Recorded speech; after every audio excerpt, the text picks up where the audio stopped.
Yes, hello everybody. Welcome to the new wrestling channel on the block, No Cell. Hope everybody is well. I'm joined by the full crew today. We have enough here to do a tag team match. However, we're not going to because we're not in the same location. Rebel, you're the first person weighing in at. I'm not going to disclose your weight. How are you, mate? How are you feeling? Yeah, good. Excited for this new project. Looking forward to talking about all things wrestling witchy over the next however long we're here for. And it's going to be a lot of fun. And I'm sure we'll have plenty of shenanigans. Oh, shenanigans galore, because we've got the man who is the king of shenanigans, the Paul Heyman of the channel, Tequila. How are you, buddy? I'm doing okay, lads. Hope everyone is good. I am Tequila the Body 316. I love me Jesse Ventura, so you're going to see lots of Jesse Ventura stuff from me. You didn't love Jesse Ventura. Yeah. Everyone loved Jesse. Everybody loved Jesse. And, of course, a channel can't go ahead unless you have the proper funding. And we do have our $1 million man. Alan, how are you, mate? Oh, I'm great. I'm very good, Com. Everyone's got a price, as they always say. Yes, everyone has a price. So, first show, guys. First show. Let's introduce ourselves a little bit more. Let's tell the people why we're doing this. Rebel, let's start with you. Tell us about your history with the wrestling scene. Obviously, over in Ireland, we grew up with two channels, Bog 1 and Bog 2, as we affectionately knew them as the RTE channels. So my first connection with wrestling was, I don't know if you remember all the predecessors to the Game Boys. You know, those big grey bricks of handheld consoles. It was actually a standalone Royal Rumble console. The only game that was on it was the Royal Rumble. It was granulated, it was pixelated, but you could choose to be all your favorite wrestlers at the time. Rock, Hulk Hogan, you name it. They had basic naming rights. They looked nothing like the characters, but it was a game and it was great fun. And I suppose my first contact with wrestling proper and actually watching programming was, we used to visit a friend of my mother's up in the capital of Ireland, Dublin, and they used to do a Raw and SmackDown kind of type highlights package, and there used to be kind of a few of those on every single day, and I used to kind of be catching up on storyline. I suppose my first actual favorite character ever was Matt and Jeff Hardy, but then it quickly became Edge and Christian, because I think their music was a bit more edgy. There was kind of something with their characters, and we all remember the live sex scene with Lita. That was like some crazy programming. But I suppose my real kind of continuous connection was when we started getting into the DVD era, and I was able to actually buy or rent DVDs to actually keep up with kind of how everything was going. So it wasn't an ideal situation, but I still managed to stay in touch with content. And obviously then as technology grew, we had the YouTube era, and we were able to kind of now stay on top of everything that's going on in the world of wrestling. But there's just something about the storyline. You know, the mothers and the grannies and the women have their soap operas. We get wrestling, and I think that's a trade-off that we absolutely 100% win. The soap operas will not answer a 10 count to a show from WWE. It's just not happening. It's not going to happen. But I think that's a flavor of where I come from. Obviously, you learn more about my favorite wrestlers, what I like, what I don't like over the next few shows. But I'm just going to throw it back over to the host and on to the next one. Yeah, over to the next one now. Ladies and gentlemen, I am the baby of the group here. I am the youngest, so when I bring up the next person to speak about theirs, don't be surprised if they mention somebody from 1920s and they are wrestling. Tequila, give the people a bit of your backstory, mate. For the record, I'm actually not the oldest one here. Just about. We are going to have to go back, though. to something called VHSs. If anyone even remembers that stuff, I know that I do. I know that Alan does. Yep. VHS. So, why am I talking about VHS? Well, my first introduction was to professional wrestling. I remember just started secondary school, first couple of years, and the WWF was finally breaking into Europe, and they were starting to appear on Sky Box Office, I think. But I was way too poor. My family was quite poor to afford Sky TV, especially at the start when it was really expensive. So I heard about it in the classrooms as a kid, but I didn't really understand it. And I thought it was a bit like, what? Like, who's Macho Man Randy Savage? Who's that? Who's Hulk Hogan? Ultimate Warrior? Mr. Perfect? Who? And it was just like, it seemed like kind of a bit like silly. And then I remember in my local, when they used to have these things called video stores, people remember them? In my local video store called Variety Video, don't know if anyone remembers that chain. Yes, I do. Video. It might have been a London only thing, Alan. That's why. I don't know if they ever went anywhere else other than North London. I saw a videotape for rent called SummerSlam 88. I took it home and fell in love with wrestling. Fell in love with Randy Savage, my first favorite wrestler. And the first official match I ever watched was the British Bulldogs versus the Fabulous Rougeaus, which is the opening contest of SummerSlam 88. And it wasn't a great introduction because that match went to a 15-minute time limit draw. So that was my first introduction. But then I watched the rest of the event and I got caught up in the presentation because the WWF at the time did such a great job in that. They always were the market leaders when it came to presentation. So they made everything feel like a spectacle, the best music, the best entrances, and all stuff like that. So it wasn't long for me to fall in love with it. And that was just the first one. And then after that, I remember watching the WrestleManias and all the other kind of VHSs that are around at the time. And then I started watching stuff like WCW, had a bunch of VHSs out as well. So I was not a WF guy. I liked WCW just as much in the early years as I did WF. So I was very upset when WCW went out of business because I wasn't a fanboy of just one. I loved them both equally. So I guess that's my first introduction. Yeah, Variety Video, SummerSlam 88. Randy Savage, my favorite wrestler to start with. Never liked Hogan. Hated him after WrestleMania 5. We'll get onto that at some point. So never forgive him for that. Yeah, that's it. That's my introduction. Onto you, Al. Sure. Okay. I was fortunate that I did have Sky back in, I think, would have been 89, early 90. But the very first thing I actually saw, I caught an advert for Saturday Night's Main Event, and I distinctly remember the Twin Towers, if anyone remembers that tag team. That was the Big Boss Man, Akeem, managed by the Doctor of Style, Slick.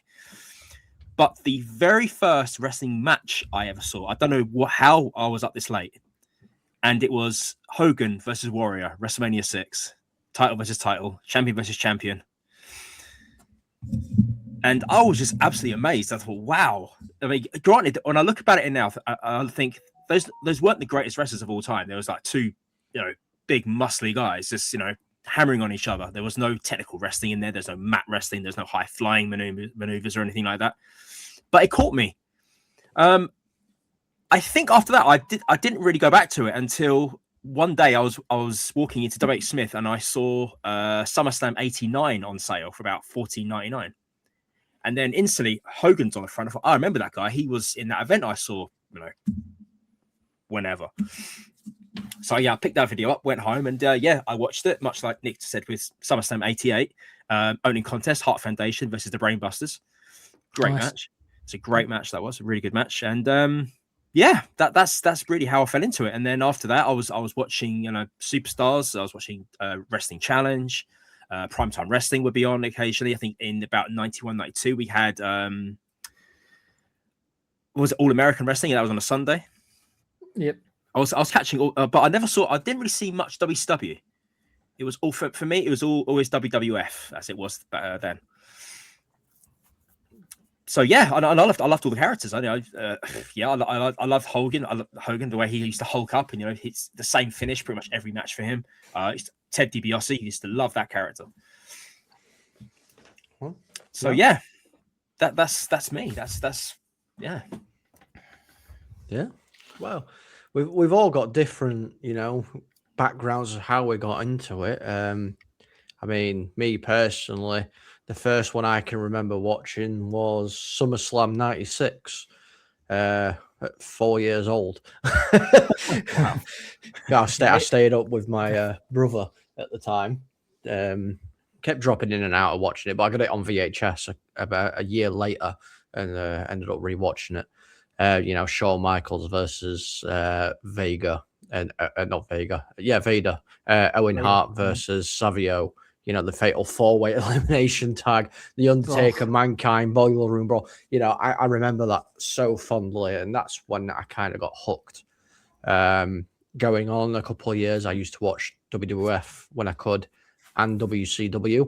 Now, I want to point out, I believe a match happened, but when I speak to other wrestling fans about this, they say it never did. I distinctly remember in WCW, either 2 or 3 tier Hell in a Cell. I distinctly remember it because Goldberg got handcuffed in that cell. But nobody Yes. else. Yep. No, You you're can right. remember it. I haven't made it up. No, you haven't made it up. No. So I can remember it. Fantastic. Yeah. So I used to watch WCW for all that kind of wacky stuff that, 'cause it was next level, and then WWF kind of stepped their game up. So I like to see what each one were doing. Back There was in the 2 of day. them, by the way. The Triple Tower of Terror, aka the Tower of Doom in '88, and the Doomsday Cage in 1996. Yeah, it'll be the Doomsday Cage one that I'm. They had no, the one you're thinking of when you say Goldberg, that was the one which was done under Russo's watch. So that's like 2000. Yes. It was during the whole period where David Arquette won the title. It was during that period. Ugh. Oh, When right. Okay. David Arquette, yeah. So Yeah. Rebel's right. Yeah, the uncensored, that's the uncensored one. I think you're talking about Rebel with Hogan and Savage versus the whole Dungeon of Doom and the Four Horsemen. It was one of the most ridiculous matches ever. You should watch it because of how ridiculous it is. But that's what that was a similar structure. But I think the one, because Con mentioned Goldberg, I think he means the one in 2000 under Vince Russo. Yeah, it will have been, because I just remember watching it and like they've handcuffed him in the corner and they're just absolutely battering him. Then they leave, and then all of a sudden he just snaps out of his handcuff, and it's like, Yeah. I mean, you could have done that a couple. Do you know what match I think that was, Com? I think that's the one where Vince Russo wins the world title because Goldberg spears him out of the cage. I think that's the one you're talking about. I think it might be. Title. Yeah, I think it might be. Sorry for you, mate. You have to watch Vince Russo win the world title. Sorry, mate. It's fine. I've watched a lot worse. But yeah, that's what got me watching wrestling. Anyway, and then many years down the line, I actually decided to enter the square circle myself. So not for very long, but I did it. So yeah. I know what people are going to ask, and I'll get in there first. Com, are you the masked wrestler who's been attacking the Vision? No, I am not. I can confirm I am not. There I we am are. not that person. The beard does fit, though. Did you have a good stomp, Com? Fantastic stomp. Unfortunately, it was taken by another wrestler when I was performing, so I couldn't do it. Screw you, Captain Dave. he might come on the show one day. I don't know, and he can belittle me of how many times he beat me in the ring. Well, that's a different story altogether. So you've gone through. We've said a little bit about ourselves. I guarantee everybody's fed up of listening to us talk about ourselves. So let's talk about something topical here. And Tequila brings it up. The Masked Man. Another attack from the Masked Man. Now, we all have little conspiracy theories that are going off. I want to get people's first thoughts on this story before we go into the whole conspiracy theory. How well do we think this story is going down? Is it good, or is it flogging a dead horse? I think they're flogging a dead horse, personally. It's been done. We did it before with Austin Theory being revealed a few weeks back, and they're running it again. I don't know what they're really going for. Don't know what they're actually going for. What the direction is, because we all know Bron Breakker's out. So if this turns out to be Seth Rollins in the end, he's got a hell of a long wait to act upon his revenge. What do you guys think? I actually think the visions ended up being a bit of a disaster, unfortunately, which is tough for me to say because as a Com might remember this. The Dangerous Alliance, which was Paul Heyman's, then Paulie Dangerously's first stable, was an immensely impressive stable with such future stars. Steve Austin, listen to this. Rick Rude, amazing. Steve Austin became, if not the big star ever. Larry Sabisco was no slouch. Arn Anderson, an amazing wrestler and promo. Bobby Eaton, one of the best tag team wrestlers of all time. So this reminded me a little bit of it. And I was just like, wow, if he can even recapture even a bit of what the Dangerous Alliance was, that'd be amazing. But it just seems like injuries, firstly to Seth Rollins, because obviously that wasn't the plan, and then Bron Breakker's recent injuries had kind of curtailed the group. So I think that the Seth Rollins Bron Breakker match that I thought they were going for looks like it's been derailed by two different injuries. So this is why I'm unsure really now what they're going for, because I thought the end goal was like, okay, so they did an assessment of Seth Rollins' knee or whatever, and there's like, okay, so sorry, it's his shoulder, isn't it? So is he going to be back for WrestleMania? And they probably said yes, just about. So it's like, okay, then we'll build for Breakker versus Rollins, and then Breakker's gotten himself injured, putting the whole thing in jeopardy. So I think now they've had to pivot, and that's the key word. And I'm not exactly sure what they're going for, because originally I thought it was going to be Rollins who was doing these attacks, setting up a Breakker Rollins match at WrestleMania. But now that Breakker's gone down, so that's a big risk if two guys who are currently still injured, that both of them are going to be fit and ready to go. I think that's a massive, massive ask. So I'm not sure what they're going for now. I feel like they might not even fully know what they want to do. This masked man, they might still be deciding as we speak who it is. Because if they do make it Rollins and Breakker's not ready to go, who does Rollins face then out of the vision? Because it was set up to be Breakker, because Breakker was more or less the new guy in charge. But now, if Breakker's not go, who does Rollins? If Rollins is fit to go, and it is him doing the stomps, who does he face? Which one of the visions? Logan Paul, maybe? Would you say is the next kind of second in command, I suppose, now? No, I'd say probably Bronson Reed. Maybe. Because I don't think was Logan Paul even there when Rollins. No. In the second one, he chased after the masked man. So yeah. Also, there was rumors that people thought that it actually was Logan Paul. After the first assault, I remember people saying, "Oh, it's Logan Paul," and it's going to end up being Logan Paul's kind of like turning heel on the Vision, and he's going to be like, he'll be him facing some of the Vision members when they thought that Rollins couldn't make it. But obviously, since then, Logan Paul's been attacked himself, so that rules that storyline out. So it's not any of the Vision. It's no one amongst the Vision doing it to the others, which is what I thought. The original idea, people thought, oh, it's going to be Logan Paul. But that doesn't make sense now because the Masked Man's attacked all of them. So it can't be anyone who's in the Vision. It's not going to be LA Knight, obviously, who would be the other obvious one because he's already come back. The only other option is they make it Adam Priest, which seems insane, but he used to be a wrestler. I'm not sure Adam people will Pearce, see the that. GM. He was in the arena as well, wasn't he? When it happened. He was Yeah, they might have ruled him out as well as now. They might have ruled him out as well now because I think maybe you're right. So if they've ruled him out, then I'm kind of at a loss for who it is. I can only think of it being Seth Rollins, but if it is Rollins, I just don't see a match for him unless Alan's right and it's Bronson Reed. Because Breakker, I don't think is going to be ready to go. Yeah, I think it's an interesting one, Tequila, because I thought they were initially setting up for Bronson versus Pierce in Elimination Chamber because obviously they were getting in each other's face. There was a lot of argy-bargy. Yeah. I don't think they were going to cue it for Mania. It wouldn't have been a big enough match for Mania, but it could have been a bit of a fun one. And I think you're right.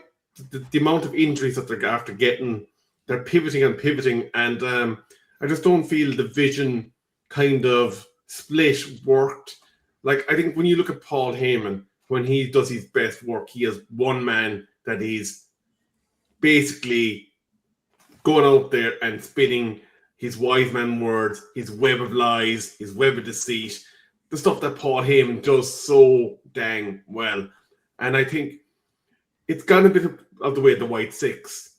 Great potential, great possibilities for storyline, but a bit like their Bloodline 2.0, the MFT, Yeah. it just hasn't hit where they wanted it to do. You know, the only thing that could have made this funny is if they had Becky doing the stomps, to be honest with you. Yeah.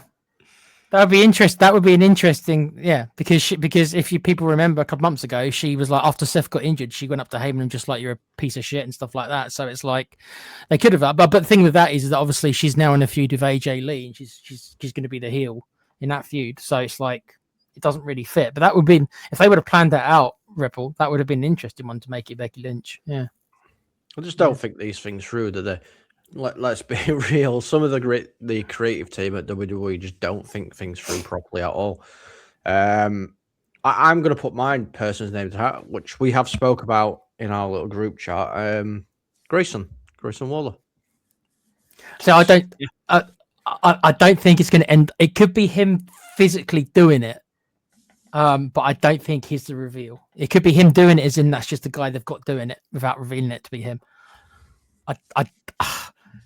Other than him having a slight beef with Austin Theory, because obviously they used to be a tag team, what other motivation would he have?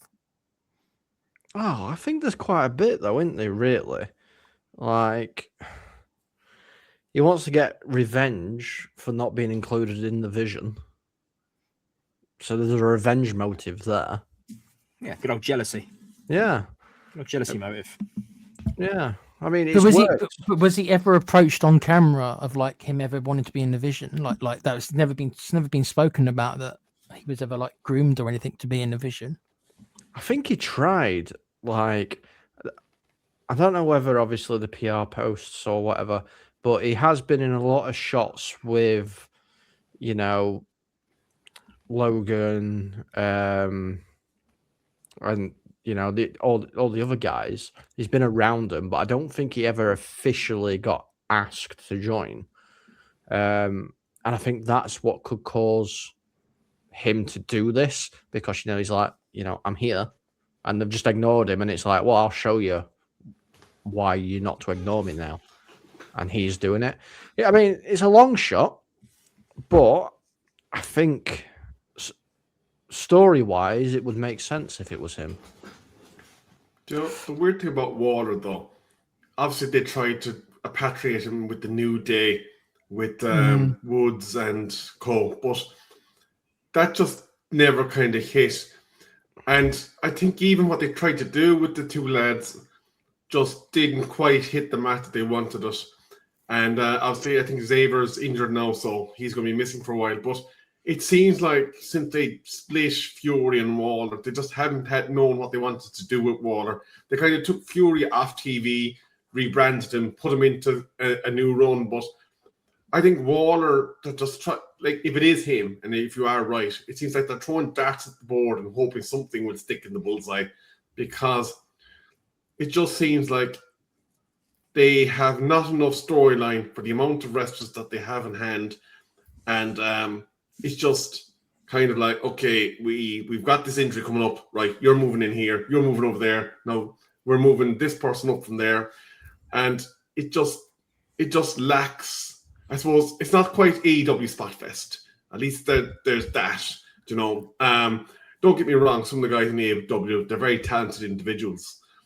But I don't know if Waller makes sense. Like, unless they're going to be VTs coming out in vignettes later of Waller basically on phone calls with Seth, or having secret meetings with Becky, who's relaying information from Seth. Like, I thought maybe we're going to try and get Monday Night Jesus version of Seth back, where he had Buddy Murphy and Co. with him. But, like, we've had this kind of rebrand versus old brand very recently with the Bloodline, and I'm not sure it's been long enough to go back to a storyline like that again. Yeah, I mean, there's many names out there who it could be. Obviously, we don't know. I think even if we did in-depth research, we wouldn't truly know who it's going to get revealed as anyway. The storyline wise, though, right? For it to make sense, storyline wise, right, it needs to be somebody who's had a beef either with Paul Heyman in the past, a beef with Bronson Reed in the past, or at least one of them, a beef with Logan Paul or Austin Theory. So only if it was Grayson Walker, for my mind, only the Austin Theory link makes sense in my mind to see why there would be motivation there. But it could be somebody that's had a beef with Seth and setting Seth up. It could be, or it could be an ally of Seth, but there's not. I've thought about allies of Seth, and other than the obvious Dean Ambrose, which is not him, obviously. No, it's not. I can't think of that many people he's aligned himself with. Buddy Murphy, unfortunately, still, if he wasn't in AEW, an option because of his history with the Monday Night Messiah gimmick. But him aside, I can't think of anyone who would be friends with Seth, even in the past, who would actually be kind of working alongside Rollins to do it. My mind's not coming up unless I've missed a certain character I can't think of. I can't think of anyone who I can think of who links to it.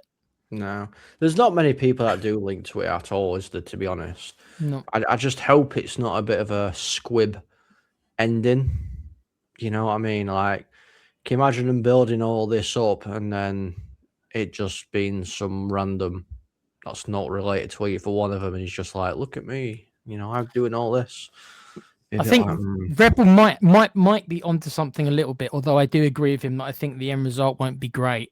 If it was Rollins and friends, the friends wouldn't exactly have to have a beef with the Vision. The friends could just be people who Seth have just hired.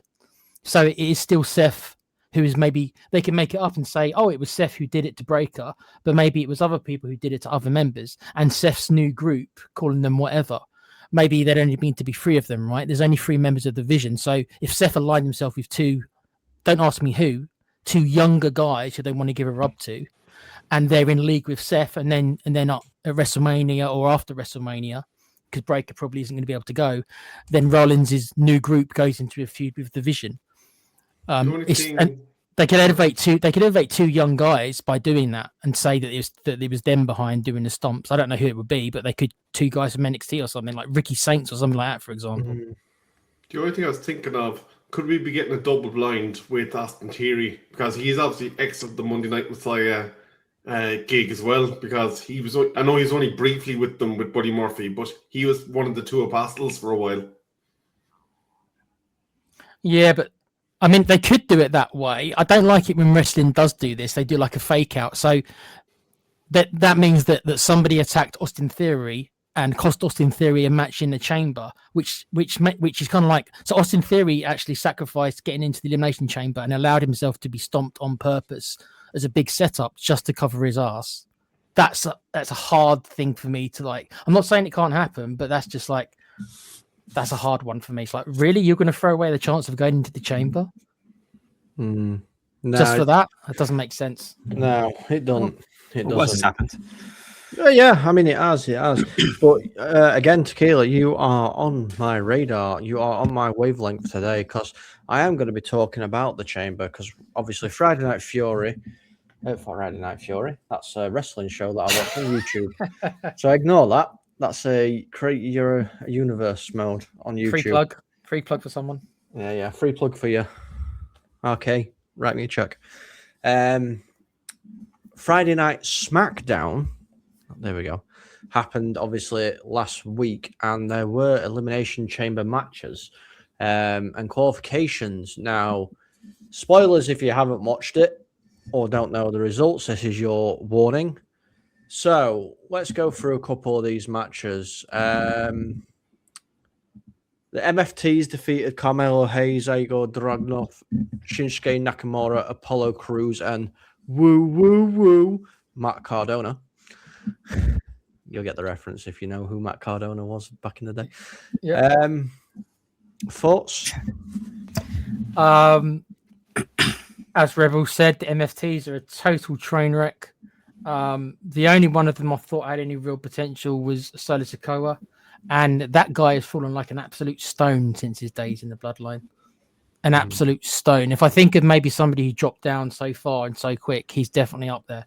Because this was a guy who was interfering in a WrestleMania main event. He was Roman's right-hand man, maybe even the number 2 behind Roman in the Bloodline. And he finds himself just totally like, I'm not saying he's right at the bottom of the card, but he's dropped like a stone. He's nowhere. He fought Cody Rhodes at SummerSlam for the world title.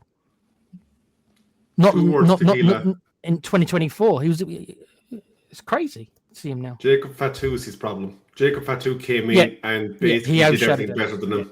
Yeah, he did. You're right. He did overshadow him, 100%. Yeah. Unfortunately. Alexa Bliss has gained qualification as well. Nice. She beat Giulia and Zelina in a triple threat match. Is this pushing Alexa Bliss to win the title? It depends, because it's obvious her and Charlotte are not going to be a team that much longer. Whether or not that they explode by WrestleMania or not, I'm not convinced. That I think actually it's going to take a bit longer. I can see Alexa Bliss costing Charlotte the title, because I think it's going to be Cargill versus Charlotte at WrestleMania, and I can see Alexa Bliss turning heel on Charlotte Flair, probably costing her the match. So I think Charlotte probably eliminates Alexa Bliss in the Chamber match, thus that storyline, and I think Alexa will be the one to turn heel, because they're obsessed with making Charlotte this big baby face, even though most people don't like her, but they're obsessed with making her a big baby face. So Alexa's better as a heel anyway. So yeah. I agree. Yeah. She is 100% better as a heel. 100%. Yeah. What else was that happened there? Women's tag team champions Rhea Ripley and Io Sky versus the Irresistible Forces. No contest. Can I just come in briefly on that one? Rhea Ripley needs to be back to singles. I know they had this lovely kind of heartfelt love affair between her and Io, and the friendship and all the rest of it. And it's nice, but it's ran its course. Rhea, probably post WrestleMania now at this stage, needs to be back to being the Eradicator and just start destroying. Because that's, I think, where she does her best work. And I would argue she should get her brutality team back, because that thing slapped. Yep, I agree, Rebel. She needs to go back to being a singles star. So much better. The thing is that there's no space for her.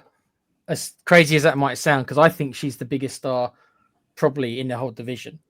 At least when it comes just to pure popularity, I don't think anyone gets allowed to pop out of the women other than her. Yes, I was about to say that, actually. But right now, there actually isn't a spot, because Liv Morgan obviously is getting the title match, right? She's probably going to choose Vakur. By the way, I did not see the hype with Vakur. I must have missed. Everyone seems to love that woman. I personally don't understand. But they're going all in with Vakur, so she's going to be fighting most likely Morgan, and the other champion's Jade Cargill. I suppose they could have Rhea win the Chamber and challenge Jade. I mean, it's not. I still think it's going to be Charlotte, but that's not an impossible thing that could happen.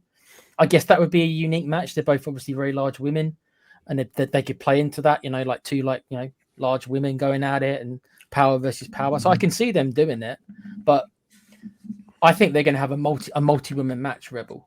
I think the tag titles are going to be defended at WrestleMania, and there's going to be, that's why this went to a no contest. There's going to be like 4 or 5 teams in like a TLC. I can see it, a women's TLC tag team match. I can see it with like 5 different teams. I can see them doing that. Would you agree, maybe Tequila and Alan and Cullum, that maybe they haven't done enough to increase the profile of the women's IC title, or those kind of mid-card belts that obviously Becky Lynch is holding on to one of them at the moment, because there is still a level of kind of interest in the United States Championship and the IC in the men's division. Maybe they need to kind of boost the role of, I don't think Becky's kind of had an interesting enough storyline to make it a kind of a top-tier mid-card championship that would feed a lot of mouths. See, the thing is for me as well, in regards to what you're saying there, I mean, you've got to look at the names. I know obviously the women's IC is relatively still in its infancy compared to obviously the men's titles and stuff. But if you look at the men that have held the IC title, they were big names. I mean, massive names that have held it and made it into a prestigious title. I don't think a woman has. And, you can say I'm throwing shade on Becky Lynch, but she's not the big name she used to be. She isn't. She's had a lot of time out, not due to obviously personal reasons, but I don't know who would have to hold that title to elevate it so it was actually deemed prestigious in the women's division. I mean, you could say maybe a Rhea Ripley or a Liv Morgan or Alexa Bliss, somebody like that. But again, are they going to be big enough to give it the push that it deserves? I think they're not actually equal. I think the US title has been a disaster. The women's US title has been a complete disaster. I actually think the IC title actually is it's been raised not to the levels of the full women's title, but I think, believe it or not, the Lyra Valkyria Becky Lynch feud was not that bad, other than their SummerSlam match, which was a disaster. But I think the feud itself wasn't that bad. I think the matches were of decent quality. I think it actually did raise the profile up. So I actually quite like Becky Lynch, and Com's right. She's not the star she was when she won the Royal Rumble and then she main evented against Ronda Rousey. And it should have been just against Ronda Rousey, by the way. Charlotte Flair had no right being in that match. It should have been a singles match, Ronda Rousey versus Becky Lynch. She's nowhere near that level, Com's right. But I still think that she's probably higher up than the IC title. And I think generally she's raised the title. But then I think they had a massive misstep with the AJ Lee feud, which, because AJ Lee's on a part-time schedule, that's been on and off, which hasn't helped. It's on and off. And then they diverted Becky Lynch to having a feud with Maxine Dupree, who, bless her, she's new, but she is so not ready for this kind of a profile that they've tried to give her.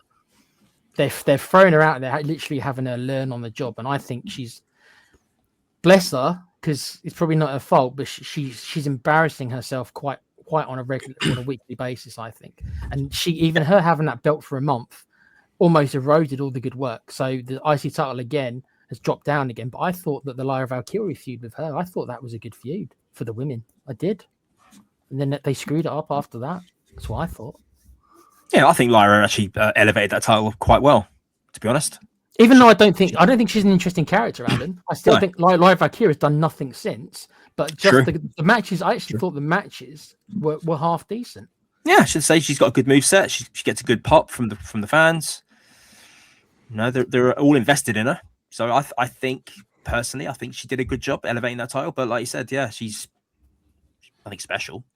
I think the SummerSlam match hurt her though. That batch with the cable ties just really didn't go down well. No. Oh, yeah. Well,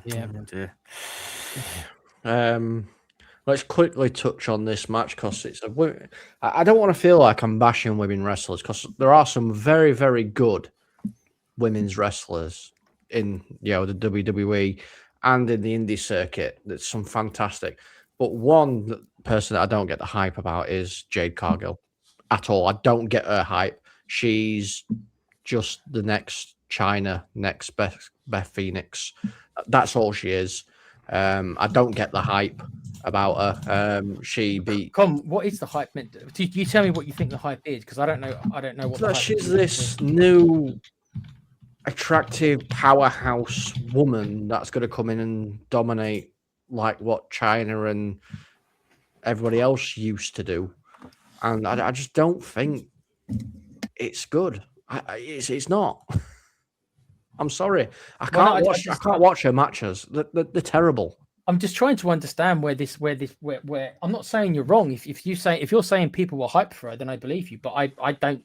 Yeah, I'm trying to understand where this hype came from. Who did you not see her? Did people not see her in AEW? But this is what I'm saying. There was loads. Obviously, it was forced onto us by WWE.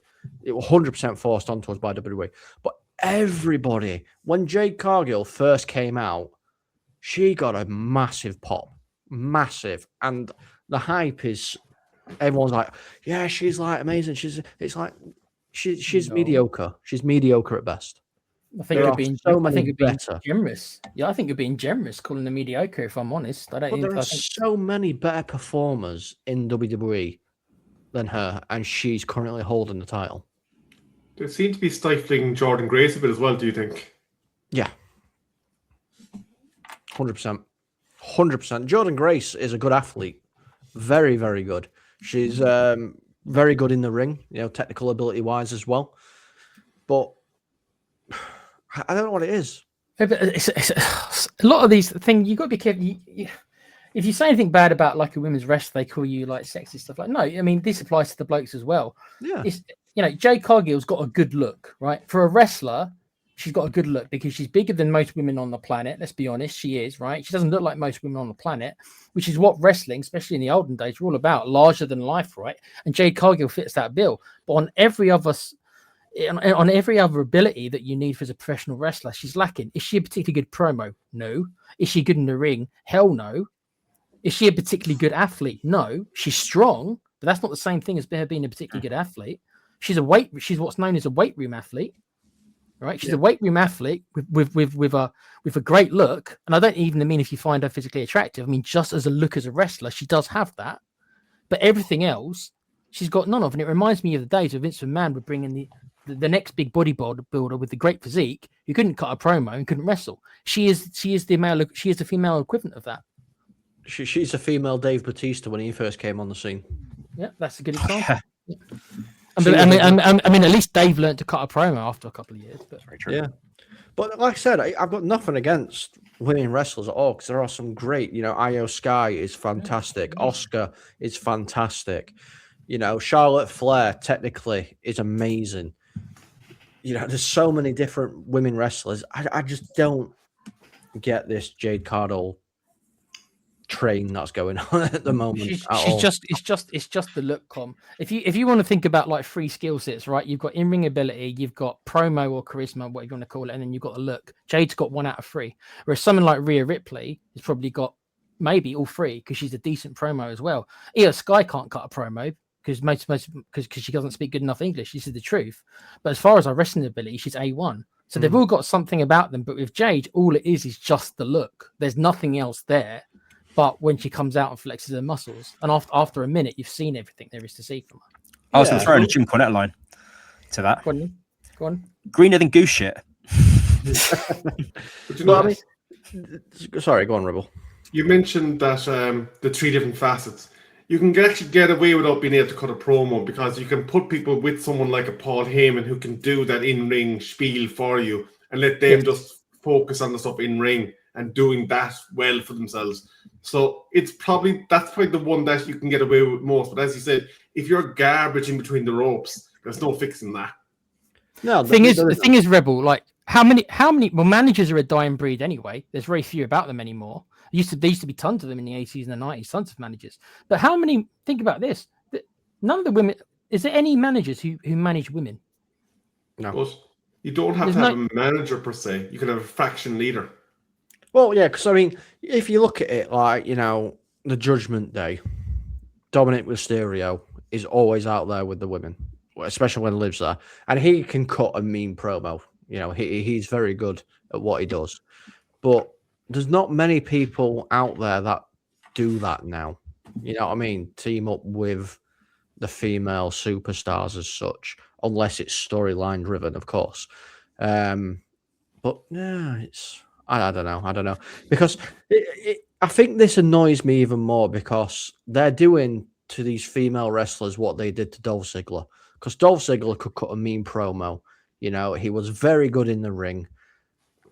And I think he was very underrated, Dolph Ziggler.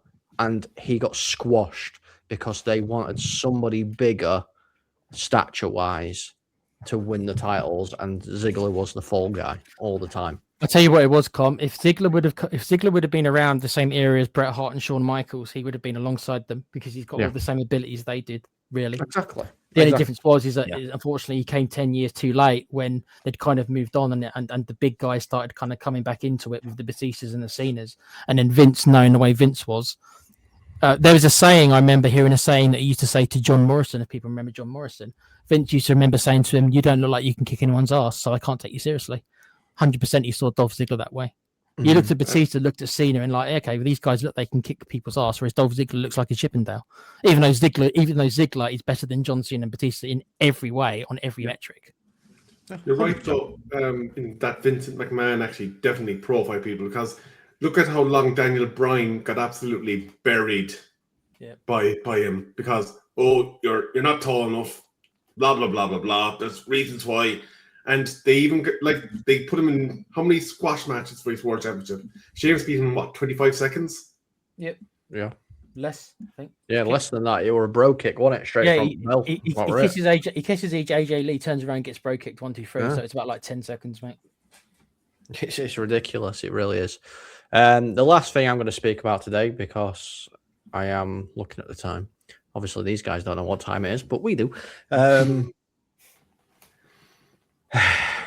Another wrestler I am getting fed up of seeing, and that is the person who's part of one wrestling family, Mr. Cody Rhodes. He has qualified as well to join LA Knight and Randy Orton in the Elimination Chamber. How many times do we have to see this bloody story? I think they've overdone it. Like, obviously, there was a whole train behind him when he came back from AEW, and he came up in his mask off from understage and whatnot. And then, like, there was a kind of bit of intrigue with the whole Roman thing and getting the title that his father didn't win. And they eventually got there. But I think we're having Cody Rhodes rammed down our throats a bit. Like, we never seen an year like this where just, it's like, here's Rhodes, push him out there. Why do you really take this? I'm sick of that bloody promo. It's the same shtick week in, week out. It's like Bore FC with Cody Rhodes at the moment. Like, give him something new. Make him a bad guy. Do something with him. But take him out of the main event picture for the moment. Get him into something else and repackage him, because he's taken his shtick as far as he can go. Like, there's no more finish the story. That's done. It's over. Finito. And it has been for 2 years. I think the reason for the Cody Rhodes fatigue is it's a natural thing. People get bored quickly, and also there's so much more wrestling on, right? We can't go back to the era where Hogan was world champion for 6 years and didn't lose, because there was only one show a week, if that, right? An hour show, if that, and it was like 2 pay-per-views a year, 3 pay-per-views maybe max. Nowadays, with the amount of wrestling, people get overexposed, people get bored so much quicker. So Cody Rhodes was the face for about 2 or 3 year period, which equates in the olden days to Hogan being on top for 6 or 7 years. So everything just doesn't last as long. Runs just don't last as long anymore. And the other thing is with Cody Rhodes, and this part isn't his fault, Seth Rollins' injury has forced all this, because the rumored matches were meant to be CM Punk versus Cody Rhodes, and I think a lot of people would want to see that. And it was going to be Roman versus Seth. So Roman was always going to win the Rumble, but he was meant to be facing Seth. These were the initial ideas. And then it was meant to be Cody versus Punk. And Cody versus Punk would be fresh, and I think that would be an interesting time if they wanted to turn Cody heel, maybe in that match. But what's happened is, because of the Seth injury, that's this cascade of events has happened, and that's why we've had this. It's nearly 6 months, guys. The Cody Rhodes Drew McIntyre feud is nearly 6 months, and there's another 2 months to go till WrestleMania. They've had several pay-per-view matches already. People are bored, so Cody's stuck in this kind of feud against somebody who has already had several matches against, and it's just boring as hell. But I agree with Rebel what you're saying about his stick is old. It is old. It has run its course. But I do think if he had a much more fresher opponent, the backlash wouldn't be quite as severe as it feels like. Because when I read the results like you guys and Cody won, I had the same reaction. I was like, that's just so predictable. Cody's in the chamber. He's probably going to win the chamber, most likely. Most likely he's going to win the chamber. Him or Randy Orton, the only ones I can see. No, I can predict this already. Okay. Someone gets eliminated, and of course they open up the cage door, don't they? Mm. Yeah, and Drew McIntyre Claymore. Yeah, comes in, gives him a Claymore, gives someone a free pinfall. There we go. At best, I reckon there's a chance of you might get a fatal 4-way. You might get Orton versus McIntyre versus Rhodes versus Fatu. That's the best. That's the freshest match I think you got a chance of getting, or it could be just a straight triple threat with Cody and Fatu and McIntyre. But in order for that to happen, then Cody's got to win the chamber. I just want Fatu versus McIntyre. No Cody, please. But that was going to be the feud. This is what I mean. The Seth Rollins injury screwed it all up, because that was meant to be the feud going forward. It was meant to be Jacob Fatu versus McIntyre was meant to be the feud. but because they switched the title matches because Seth got injured, so they needed somebody new for Roman to fight. Then they've had to change it. So now Roman's versus Punk, and then Cody's got no opponent because it was meant to be Punk. So then they've had to do this thing with McIntyre. Yeah, it's all a bit of a mess at the minute. And let's be real. But that does bring me on towards the end of the show now, guys. We hope you have enjoyed it. Please do like, subscribe. Join us on the 28th for Elimination Chamber. I will do my best to be here. We can watch it all together. We can talk about it with everybody in the chat as well. It will be a live show, that one, so make sure you tune in and speak all things wrestling with us. We will be back. I will step out of the host chair, and one of these fine gentlemen will take over the next time. But thank you, everybody, for being here for our first show. We've appreciated it. So goodbye from me. Cheerio. And ta-da for me. What a maneuver! Yeah. Goodbye.